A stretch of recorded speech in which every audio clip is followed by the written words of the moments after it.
SA College of Arts and Science. For admission details, click the link in description. பார்த்து முடிச்ச CSK vs RCB மேட்ச்ல நீங்க பார்க்க miss பண்ண ஒரு சில விஷயங்களை தான் இந்த வீடியோல பார்க்க போறோம். சோ மேட்சோட ஸ்டார்டிங்ல வந்து பாத்தீங்கன்னா பிராவோ டூப்ளேசில கை கொடுத்து கட்டி பிடிச்சிட்டாங்க. பாசம் வைக்க நேசம் வைக்க தோழனுண்டு வாழ வைக்க அப்படிங்கிற மாதிரி அன்பை வந்து பரிமாறிட்டு இருந்தாங்க. அண்ட் ஹேசல்வுட் ஃபர்ஸ்ட் மேட்ச் RCB-க்காக விளையாண்டாரு. சோ 150வது பிளேயரா வந்து ஆயிடுக்காரு. சோ RCB-க்காக விளையாண்ட 150வது பிளேயர் வந்து ஹேசல்வுட் தான். அண்ட் லாங்ல ஃபீல்டிங் பண்ணும்போது மேக்ஸ்வெல் வந்து பாத்தீங்கன்னா ஒரு பாலை தடுத்திருந்தாரு. அது 4 or 6 சொல்லிட்டு பயங்கரமான கன்ஃபியூஷன் போயிட்டு இருந்துச்சு. பட் மேக்ஸ்வெல்லே அந்த பாலை தடுத்ததுக்கு அப்புறமா 4 அப்படின்னு சொல்லிட்டு சிக்னல் காட்டியிருந்தாரு. ரொம்ப ஜென்யூனா இருந்துச்சு அது பாக்குறதுக்கே. அண்ட் டூபே மேட்சுக்கு நடுவுல வந்து பேட்டை மாத்திருந்தாரு. அப்ப வந்து அவர் மாத்தினது பேட்டை மட்டும் இல்ல மேட்சையும் தான் அப்படிங்கிறது புரிஞ்சு. ஏன்னா பேட்டை மாத்தினதுக்கு அப்புறமா தான் 6-4 போட்டு பயங்கரமா ஆடிட்டு இருந்தாரு. சிராஜ் வந்து உத்தப்பா வந்து ஒரு அவுட் பண்ணியிருந்தாரு. அவுட் பண்ணதுக்கு அப்புறமா பயங்கரமா செலிப்ரேட் பண்ணிட்டு இருந்தாரு. உத்தப்பாவும் பாத்தீங்கன்னா பாதி தூரம் வெளில போயிட்டாரு. அதுக்கப்புறமா தான் அது நோ பால் அப்படின்னு தெரிஞ்சு. அண்ட் சிராஜோட ரியாக்ஷன் பாக்குறதுக்கே ரொம்ப கவலையா இருந்துச்சு.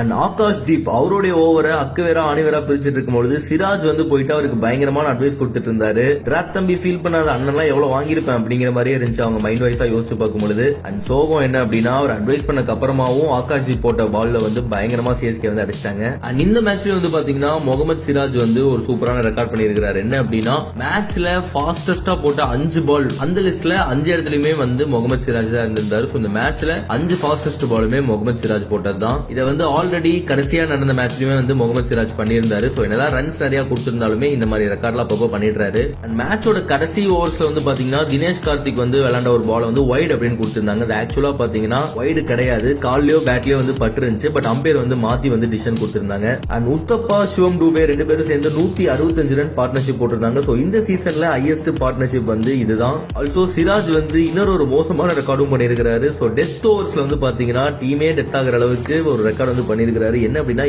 7 ஓவர் போட்டு 107 ரன் கொடுத்திருக்காரு கிட்டத்தட்ட. பட் விக்கெட்ஸ் வந்து எதுவுமே எடுக்கல. அண்ட் RCB பிளேயர்ஸ் எல்லாருமே வந்து பாத்தீங்கன்னா கையில வந்து ஒரு பிளாக் கலர்ல ஆம் பேண்ட் மாதிரி போட்டிருந்தாங்க. எதுக்காக அப்படின்னு பார்க்கும்போது ஹர்ஷல் பட்டேல் அவருடைய சிஸ்டர் வந்து ரீசெண்டா இறந்திருந்தாங்க. சோ அதனால வந்து அவர் பாத்தீங்கன்னா அவங்க ஃபேமிலி கூட இருக்கிறதுக்காக மேட்சஸோ ஆடாம கிளம்பிட்டாரு. சோ அந்த ஒரு இன்சிடென்ட்காக வந்து பாத்தீங்கன்னா எல்லா பிளேயர்ஸுமே வந்து கையில வந்து பிளாக் கலர் ஆம் பேண்ட் வந்து போட்டிருந்தாங்க.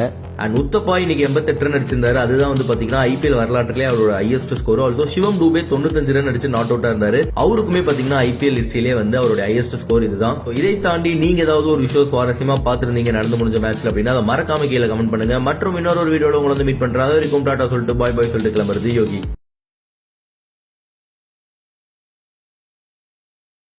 SA College of Arts and Science. For admission details, click the link in description.